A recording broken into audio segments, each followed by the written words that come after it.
Dah. Okey, dekat Semenyih ni. Okey, kita ada menu special deh. Menu special yang mana tak tahu lagi deh. Tempat parking luas. Okey, tempat parking luas deh.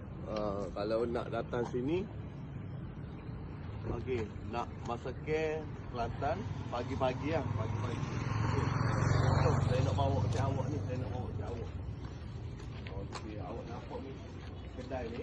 Okey, warung Bos Aceh ni. Okey. Dia ada menu dia ikan bakar, apa ni?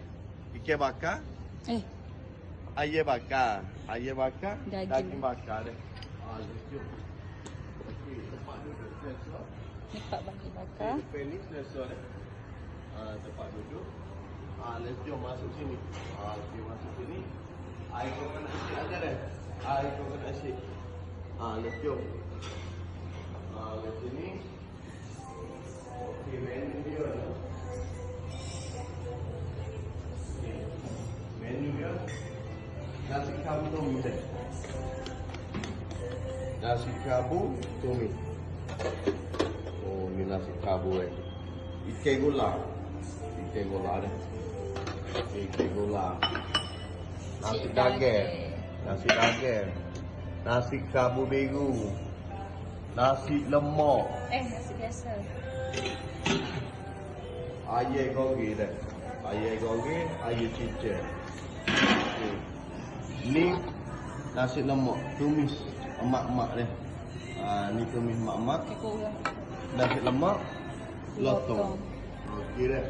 Kok mana nak mari sini? Kok mana nak mari? Boleh mari dah. Berdekatan dengan ekosistem Pekan Semenyih dah.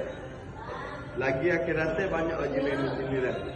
Kita buka jam 7 pagi hingga 11 malam lah.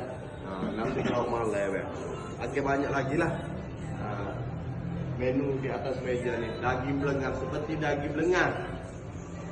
Lagi Ayat kaki. apa ni? Kopeh. Gula kopeh.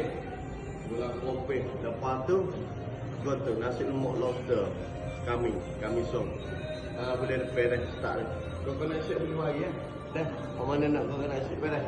Patut share lah video ni ramai-ramai dah. Di Pekan Semenyih dah. Okey. Apa pun janji jual.